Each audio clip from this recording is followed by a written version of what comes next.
박형준의 생각TV. 안녕하세요. 지난번에 이어 링컨에 대해서 계속 좀 얘기를 하도록 하겠습니다. 그래서 링컨은 바로 그 이상과 현실을 조화시키려고 하는 이상적 현실주의자랄까요? 그런 면모 또는 실용주의자의 면모를 보여주는데, 지난 시간에 말씀드렸던 것처럼 미국 헌법에서 이 노예제 문제는 깔끔하게 해결된 게 아니었습니다. 이미 여러 조항에서 노예는 봉사와 노역을 위해 억류된 사람으로 표현이 되면서 그 주 법에 의해서 권리를 인정받을 수 있는 것으로 돼 있죠. 예를 들어서 20년간 아프리카 노예 무역을 허용한다는 조항에서 그 무역을 현재 국내에 존재하고 있는 그런 사람들의 이주 및 수입은 받아들일 수 있다. 받아들이는 것이 타당하다. 이런 표현도 있습니다. 링컨은 이렇게 얘기합니다. 자, 미국 헌법이나 미국 역사에서 노예제는 그렇게 감추어져 있습니다. 그것은 마치 병에 걸려 고통받고 있는 사람이 종양이나 암을 감추고 있는 것과 같습니다. 그 사람은 너무 많은 출혈로 죽음에 이르게 될 것이 두려워 그 종양을 잘라내지 못하고 있는 것입니다. 그럼에도 적절한 때가 되면 환부를 도려내는 수술을 해야 할 것이라고 생각합니다. 이때 중요한 게 적절한 때입니다. 역시 적절한 때가 안 됐을 때 억지로 그거를 하려고 하면 무리가 생기는 것이고 실현도 안 되죠. 근데 그 적절한 때를 찾는 것이 사실은 그 지도자의 가장 큰 통찰력이라고 볼 수가 있죠. 결국 타이밍이죠. 타이밍과 속도, 이것이 중요하다는 것을 링컨은 잘 깨닫고 있었습니다. 1790년대부터 1800년대 초까지, 1830년대에 이르기까지 남부 일부주를 빼놓고서는 노예제 해방은 착착착착 진행이 되어 왔어요. 근데 이제 남부의 그 11개 주들을 중심으로 해서는 이게 노예제를 없애는 것이 현실적으로 매우 어려웠습니다. 더구나 그 당시에 방적기가 도입이 되면서 이게 면화농업의 생산력이나 생산성이 크게 올랐지 않습니까? 그러면서 더 많은 이제 노동력이 필요한 거죠. 세계 면화 공업을 거의 미국이 독차지하고 있을 때니까요. 그런 어떤 차원에서도 현실적인 이유 때문에 그 노예를 남부주에서는 쉽게 포기할 수가 없었다는 거죠. 링컨은 대통령이 된 이후에, 대통령이 될 때까지도 이 노예제 폐지에 대해서 분명한 이야기를 하지 않습니다. 분명한 이야기를 하지 않고, 물론 폐지가 옳긴 하지만 현실적인 문제를 충분히 이해한다. 그리고 그 권리를, 그 현재의 주들이 갖고 있는 권리를 쉽게 폐기하려고 해서는 안 된다. 이런 표현들을 쓰는 말을 했기 때문에 그 이후에 링컨 연구자들 가운데 일부가 링컨도 노예 해방을 주장한 게 아니고, 사실은 정치적으로 링컨은 폴리티션에 불과한데 그걸 그 상황이 그렇게 돼서 어쩔 수 없이 택한 거다. 뭐 이런 식으로 폄하하는 일부 학자들도 있습니다. 그러나 그거는 진실을 전체적으로 보여주고 있는 것이 아니죠. 링컨은 전략적으로 접근을 한 것입니다. 그렇게 봐야죠. 실제로 링컨이 대통령이 되자 남부의 지도자들은 굉장한 위기의식을 느꼈습니다. 이미 의회도 그렇고 대통령도 그렇고 공화당이 지배를 하는 상황에서는 이 노예 해방에 대한 압력을 벗어나기가 어렵다, 이렇게 본 거죠. 그래서 이제 남부의 일부 주들이 분리를 원하고, 그 분리를 원하는 주들이 연합을 해서 남부 동맹을 형성하고, 급기야는 그 남부 동맹의 대통령을 뽑아갖고 별개로 이 군대도 만들고 자신들은 그 연방으로부터 탈퇴하겠다. 뭐 이렇게 이야기를 하잖아요. 그런데 그런 가운데에서 이제 남부의 대통령으로 제퍼슨 데이비스가 뽑히고, 이 사람은 좀 답답한 사람입니다. 굉장히 사실 지도자로서의 자질이 여러 가지로 좀 부족한 사람인데, 어쨌든 제퍼슨 데이비스가 남부의 대통령으로 뽑히고, 결국은 분리운동이 심하게 되자 링컨은 여기서 이제 결단을 하게 되는 것이죠. 링컨의 고민은 두 가지였습니다. 그 당시에. 노예 해방도 중요하지만 그보다 그 못지않게 중요한 게 연방의 이 가치, 미국이라고 하는 United States of America, 합중국을 지키는 것, 그러니까 미국이라는 국가의 통일성을 유지하는 것, 이것이 노예 해방 못지않게 중요하다. 노예 해방을 하기 위해서도 이 합중국이라고 하는 이 연방을 지키지 않고서는 이 노예를 해방시킬 수도 없고, 또 그렇게 되면 그 분열된 국가들 사이에서는 끊임없는 전쟁과 또 이 불행을 겪을 수밖에 없다고 인식을 했던 거죠. 파운더들이 만들어준 이 국가를 유지하고 또 이 국가를 지키고 국가를 부강시키는 것은 바로 그 후손들이 가져야 될 가장 중요하고 숭고한 신념이고 또 가치다, 이렇게 생각을 했던 거죠. 우리가 그래서 링컨 대통령은 이 남부와 남부의 대통령은 남부군을 반란군으로 규정합니다. 그러니까 남북전쟁이 일어나지만 링컨은 한 번도 남부의 대통령을 대통령으로 인정한다든지 또는 남부를 국가로 인정을 해서 국가와 국가 간의 협상이나 전쟁과 관련된 여러 가지 문제도 국가와 국가 간의 어떤 조약을 맺거나 이런 적이 없습니다. 링컨은 일관되게 너희들은 반란군이다. 그리고 이게 반란을 일으킨 것에 대해서 우리는 징벌을 하는 것이다. 그래서 북부군은 바로 연방정부의 이름으로 반란군을 진압하는 전쟁을 수행하는 거다. 그리고 그렇게 전쟁의 정당성을 부여한 것이고, 실제로 그 전쟁도 그런 과정에서 진행이 됐습니다. 초기에는 남부가 리 장군이라고 하는 아주 뛰어난 장수의 그 지휘 아래 북부에게 타격을 줬지만, 남북전쟁이 진행되면 진행될수록 수적으로나 또 화력으로나 또 지리적인 위치로나 이 남부가 북부를 이기기는 어려웠습니다. 실제로 그 당시에 남북전쟁에서 이 북부에 처음에는 좀 이렇게 전쟁에서 제대로 작전을 수행하지 못해서 희생이 많이 되면서 그 링컨 대통령은 율리시저 그랜트 장군과 윌리엄 셔먼 장군 같은 그 아주 뛰어난 장군들을 지휘관으로 임명을 하고, 남북전쟁에서 두 가지가 제일 중요합니다. 하나는 남부가 장악하고 있는 이 그 항만들, 항구를 봉쇄하는 그 정책을, 전략을 썼던 것이고요. 그것이 상당히 맞아떨어졌고, 그리고 그 당시에 남부와는 달리 남부는 그런 부분에 대해서는 과거의 통신 체계를 이용했는데, 이 북부군은 전보 통신을 굉장히 잘 활용을 했습니다. 그 당시 이 전보는 군에서 생명이 뭡니까? 통신 아니에요. 군과 군을 연결하는 것이고, 또 이 군대는 총사령관이 링컨이기 때문에 링컨과 예하 부대들 사이에 아주 긴밀한 소통이 이루어집니다. 그리고 그 아주 중요한 결정에서는 링컨의 직접적인 최고 사령관의 명령을 받아서 작전을 수행을 하죠.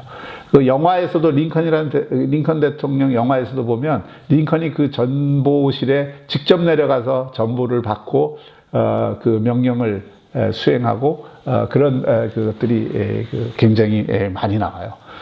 그런 어떤 전보를 통해서도 링컨은 아주 뛰어난 이 메신저로서의 역할을 보여줍니다. 그 전보에 나오는 글귀 하나하나가 아주 간략하면서도 사람의 폐부를 찌르거나 핵심을 명확하게 이렇게 발휘하는 그런 어떤 그 링컨 대통령의 직접 전보가 굉장히 많습니다. 뭐 예를 들어서 이번 전쟁에서는 불독처럼 적의 숨통을 물어뜯고 절대 놓아주지 않아야 한다 라는 식으로 표현을 한다든지, 뭐 하여튼 그런 식으로 격려도 하고 그 명령도 내리고 그러면서 하죠. 근데 이 전보 체계라고 하는 게 오늘날로 말하면은 고도의 통신 체계를 활용한 전쟁을 북부군은 했던 거고, 남부군은 그러지 못했습니다. 또 그 당시 새로 세워진 이 철도를 통해서 남북전쟁 당시 미국은 북부군은 이 보급망을 굉장히 원활하게 가져갈 수 있었고, 남부군은 그 부분에 있어서 또 굉장히 뒤처질 수밖에 없었습니다. 그래서 시간이 갈수록 북부군의 우세가 분명해지고, 그런 어떤 상황에서 이 남부군은 점점 이제 쪼그라들고 일부가 이탈하고 막 이런 이제 상황이 벌어지면서 1864년 말이 되자 전세는 거의 기울었다고 봐야죠. 이제 그런 과정에서 여기서 우리가 봐야 될 두 가지가 있습니다. 하나는 이 게티즈버그 연설이거든요. 역사에 남는 그 유명한 연설. 남북전쟁 전체에 걸쳐서 약 62만 명이 사상을 당했는데, 당시 남북전쟁이 굉장히 사람이 많이 죽은 전쟁이에요. 그럴 수밖에 없는 게, 전략은 옛날식의 전략을 쓰고, 이게 왜 유럽식 전쟁 있잖아요. 평원에서 딱 만나갖고 그냥 백병전처럼 붙는, 이렇게 딱 무슨 뒤도 안 돌아보고 서로 그냥 갖다 부딪혀갖고 싸우는 이런 전쟁을 했는데, 무기는 엄청나게 발전한 거예요. 그 당시에 이제 그 새로운 어떤 이 산업혁명의 결과로 무기에 있어서 이 화학이나 비료, 화학의 그 발전으로 탄환이나 이 새로운 무기, 남북전쟁 중반에는 이 연발 총도 활용이 되고 해서 사람들이 엄청나게 많이 죽을 수밖에 없었죠. 약 62만 명이라고 하는 사상자를 냈는데, 그 가운데서도 제일 많이 죽은 전쟁이 이 게티즈버그 전투입니다. 이 게티즈버그 전투에서 비록 북부군이 이기긴 했지만 너무 많은 희생자를 냈기 때문에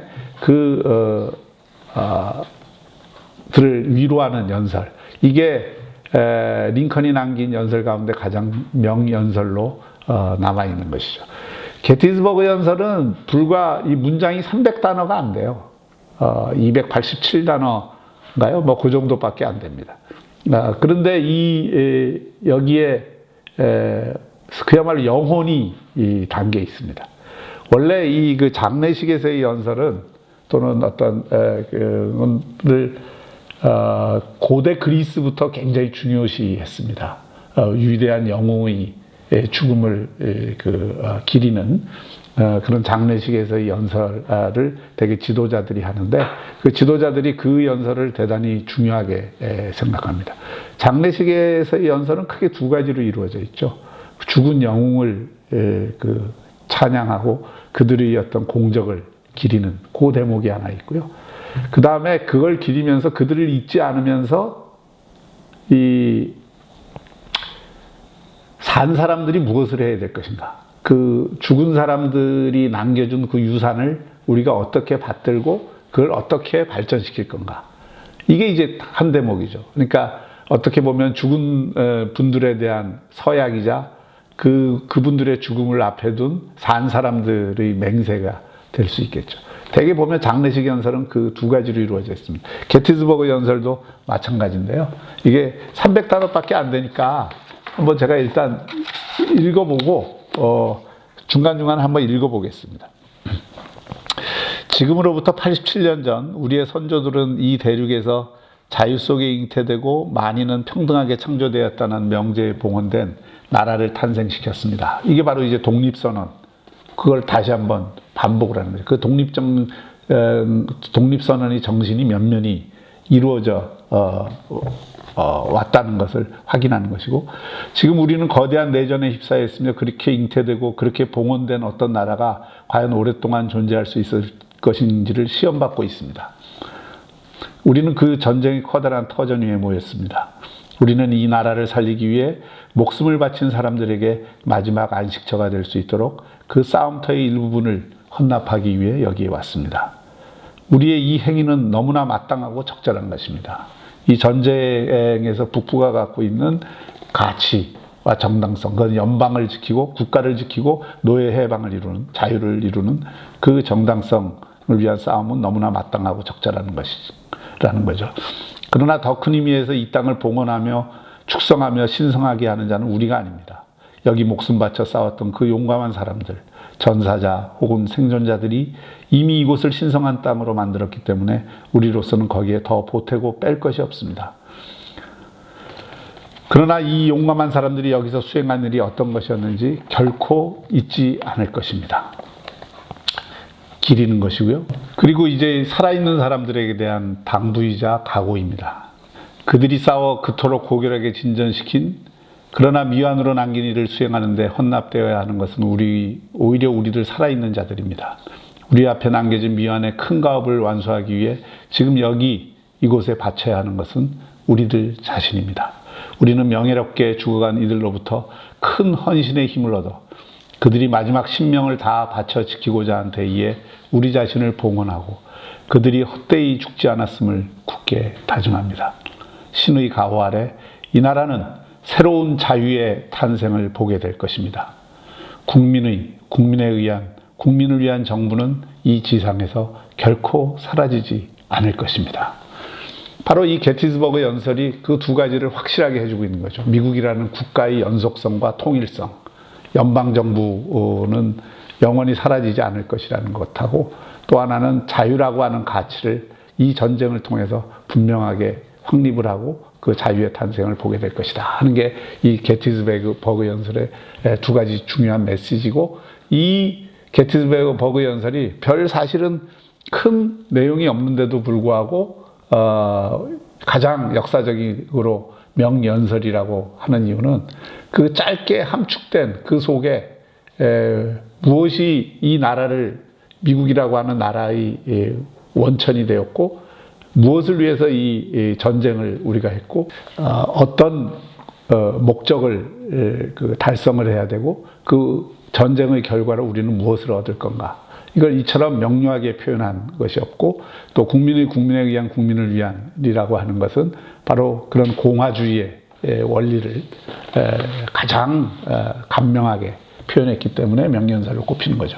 사실 국민에 의한 국민을 위한이라고 하는 용어는 그전에도 링컨이 썼던 바도 있고 다른 세오도르 파커라든지 그 이전의 그 사상가들도 이런 표현을 즐겨 썼습니다. 이것을 다시 한번 모아서 확실하게 태제화한 것이다, 이렇게 볼 수 있죠.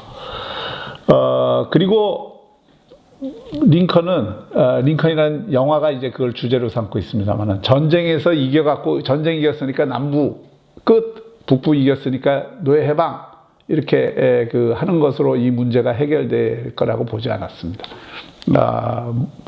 그렇게 해본들 각 주들이 지금 갖고 있는 법이나 그들의 이해관계 이런 것들 때문에 다시 노예 문제가 제기될 수 있다, 이렇게 본 것이죠. 이거를 완료하는 건 법이다.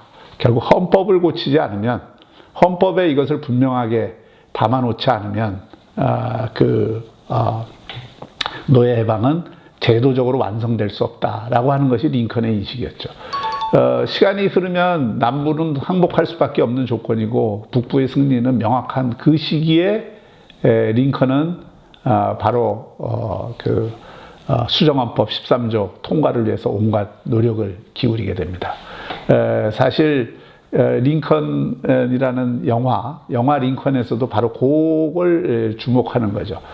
그래서 하원에서 3분의 2를 얻어야 되니까 엄청나게 많은 의원들이 필요하고 또 민주당 의원들이 필요한데, 그 당시는 바로 링컨이 재선에 성공한 뒤였기 때문에 민주당 의원들이 중간 선거에서 진 의원들이 많았어요. 그러니까 이 사람들 다 집으로 돌아가야 되는 사람들인데, 그 집으로 돌아갈 사람들이 학업의 뜻이 있을 리가 없죠. 그러니까 전부 또 원래 남부 출신들이고, 근데 이 사람들을 이제 매수하는 작업을 합니다. 현재의 정치 관점에서 보면 링컨이 더러운 일을 공작을 했구나, 이렇게 생각할 수 있겠지만, 링컨의 입장에서는 그들의 도움 없이는 이 헌법을 수정안을 만들 수 없었기 때문에 결국 떨어진 민주당 의원들한테 일자리를 제공을 해주는 그런 어떤 것들을 통해서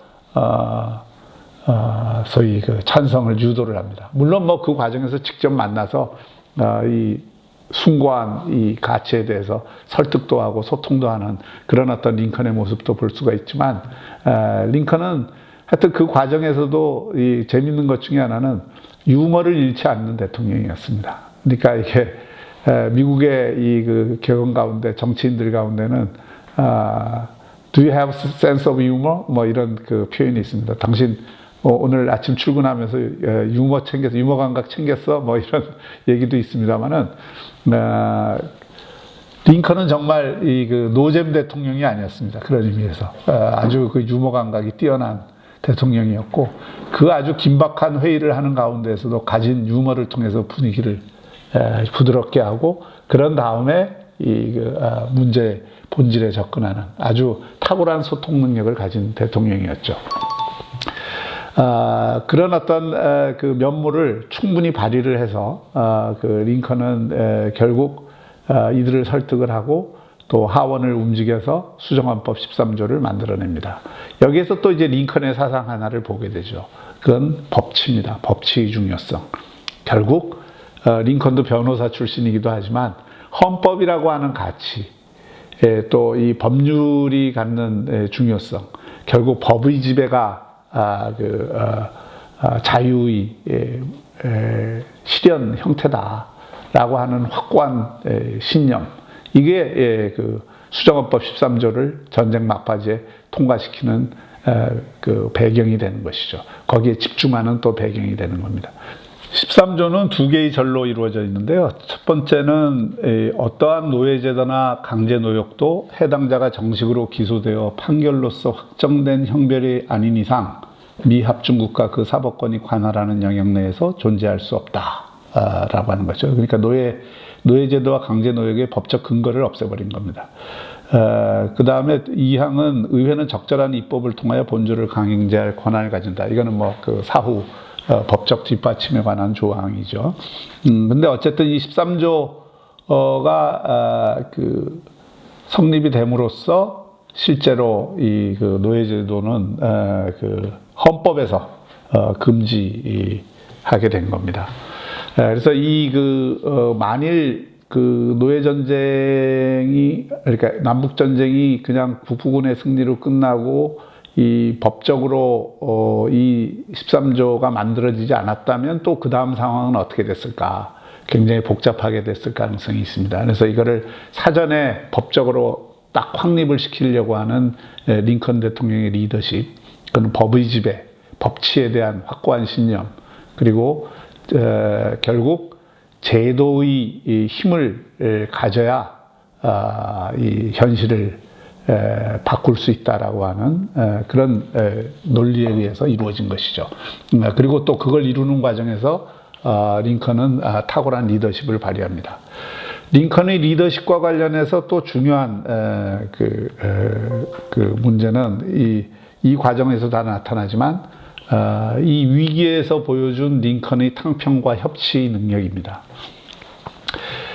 링컨은 젊었을 때부터, 링컨은 어린 시절 아버지한테 막 구박도 많이 받고 구타도 당하고 아버지가 조금 탄압형 아버지였습니다. 그래서 아버지에 대한 좀 싸움도 많이 했고 또 어머니도 일찍 돌아가셨고 그러면서 젊었을 때부터는 육체노동도 많이 하고 뭐 이러는 과정에서 노예들의 비참한 현실도 보고 또 그 과정에서 그 지역 내에서 그 아주 탁월한 감수성을 가지고 사람들의 이 어려운 문제들을 해결해주는 변호사로서 이 능력을 키워갔죠. 그 과정에서 링컨이 깨달은 바가 하나가 있습니다. 그것은 사람들을 분열시키는 힘과 사람들을 통합시키는 힘이 있는데 통합시키는 힘을 가진 그 쪽이 늘 이길 수밖에 없다라고 하는 확고한 신념이었습니다. 바로 연방을 유지하고자 하는 링컨의 신념도 여기서 나온 것이죠. 그래서 이 통합의 힘을 어떻게 발휘할 것인가. 여기에 대해서 이제 링컨은 대통령이 된 이후에 이 소위 탕평과 이 협치로서 그것을 보여줍니다. 링컨이 1860년에 대통령 된 다음에 그 당선 이후에 7명의 장관 중에서 4명을 공화당 경쟁자 대통령 경선을 위해서 함께 경쟁을 했던 사람 중에 4명을 장관으로 임명을 합니다. 7명 장관이 그 당시는 다였는데, 그리고 나머지 3명을 민주당 출신으로 임명합니다. 그야말로 완전 그 내각에 자기 꼬붕들은 하나도 없고, 그러니까 이너서클의 사람을 막, 보내잖아요. 우리는 대개 이제 정권을 잡으면 그 안에 가장 많이 도와줬던 사람들 중심으로 자리를 주는데, 링컨은 그 당시에 그 7명 장관 중에 자기 편이 하나도 없는 거죠. 그런 어떤 내각을 구성했습니다. 특히 그 국무장관에 임명된 윌리엄 슈워드는 링컨하고 마지막까지 그 대통령 경선에서 치열한 경합을 했던 호적수입니다. 그리고 링컨을 대단히 싫어했던 사람이죠. 또 이 윌리엄 슈워드를 뒷받침했던 사람이 아까 말씀드린 세오도르 파커였습니다. 그 당시 기독교 사상가죠. 목사이기도 하고. 그런 어떤 아주 강고한 세력을 갖고 있는 슈워드를 과감히 국무장관에 임명을 합니다.